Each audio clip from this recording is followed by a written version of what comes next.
करुहा बोली करे जाम संगी, लगते बाण समान।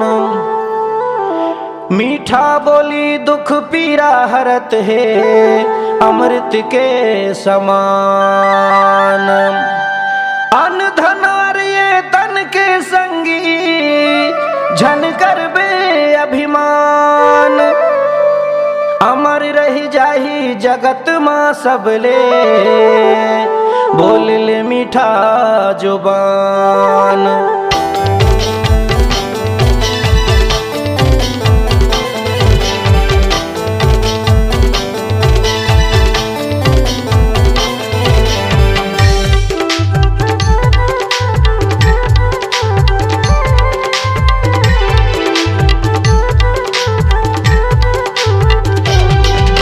मीठ मीठ तय गोठियाले ए मोर दीदी ओ, दुख पीरा ला सिराले ए मोर भैया गा।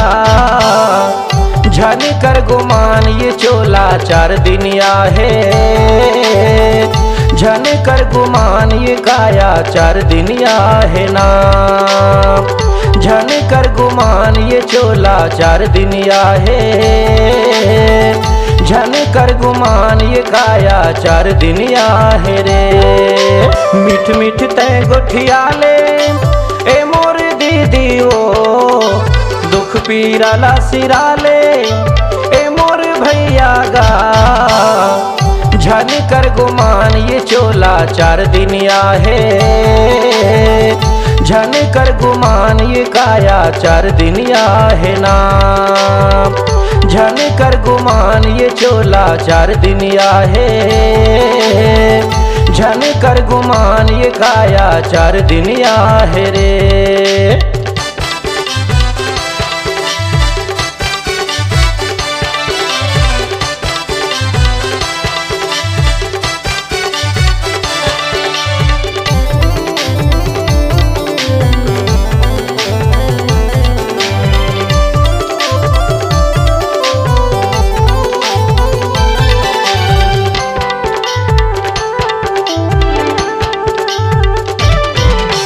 धन दौलत तोर लाखों करोड़ों के संग नहीं जाही गाधेला।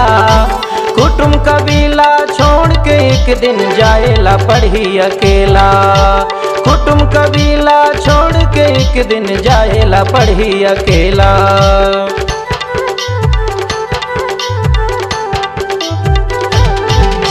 धन दौलत तोर लाखों करोड़ों के संग नहीं जाही गाधेला। कुटुम कबीला छोड़ के एक दिन जाएला पढ़ी अकेला। कुटुम कबीला छोड़ के एक दिन जाएला पढ़ी अकेला। जिंदगी भर तय घूमे फिरे गाड़ी घोड़ा में चढ़ के ना, अंतिम सफर तय करबे दूसर के खांधा में चढ़ के ना। झन कर गुमान ये चोला 4 दिन आहे, झन कर गुमान ये काया 4 दिन आहे रे। झन कर गुमान ये चोला 4 दिन आहे, झन कर गुमान ये काया 4 दिन आहे रे।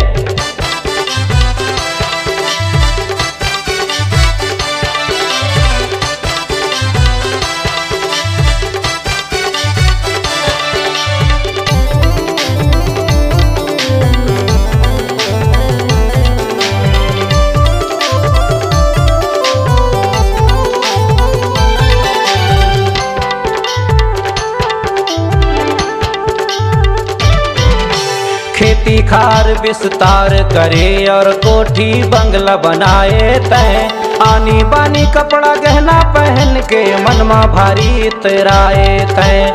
आनी बानी कपड़ा गहना पहन के मनमा भारी इतराए तय।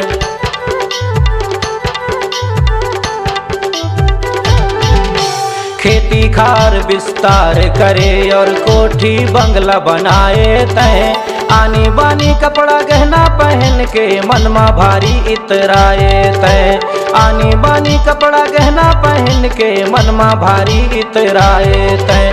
जाए के बेरा धागा घलो नहीं होही तुर तन मारे। ढाक के ले जाही तोला संगिए दे सादा कफन मारे। झन कर गुमान ये चोला 4 दिन आहे। झन कर गुमान ये काया 4 दिन आहे रे। झन कर गुमान ये चोला 4 दिन आहे। झन कर गुमान ये काया 4 दिन आहे रे।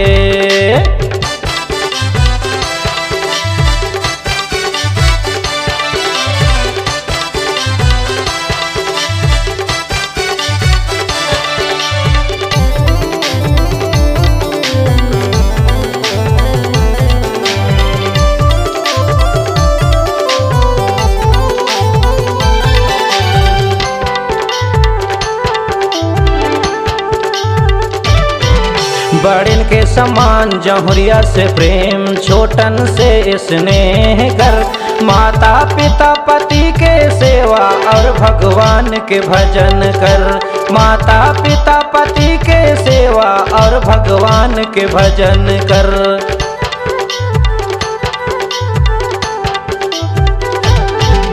बड़िन के समान जहुरिया से प्रेम, छोटन से स्नेह कर।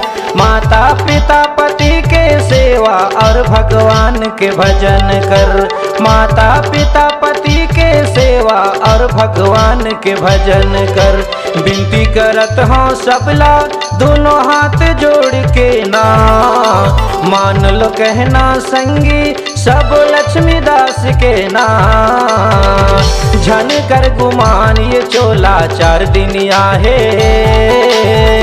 झन कर गुमान ये काया 4 दिन आहे रे। झन कर गुमान ये चोला 4 दिन आहे। झन कर गुमान ये काया 4 दिन आहे रे। मीठ मीठ तय गोठिया ले ए मोर दीदी ओ। दुख पीराला सिराले ए मोर भैया गा। झन कर गुमान ये चोला 4 दिन आहे। झन कर गुमान ये काया 4 दिन आहे। झन कर गुमान ये चोला 4 दिन आहे। झन कर गुमान ये चोला 4 दिन आहे रे। झन कर गुमान ये काया 4 दिन आहे। झन कर गुमान ये चोला 4 दिन आहे रे। झन कर गुमान ये चोला 4 दिन आहे रे।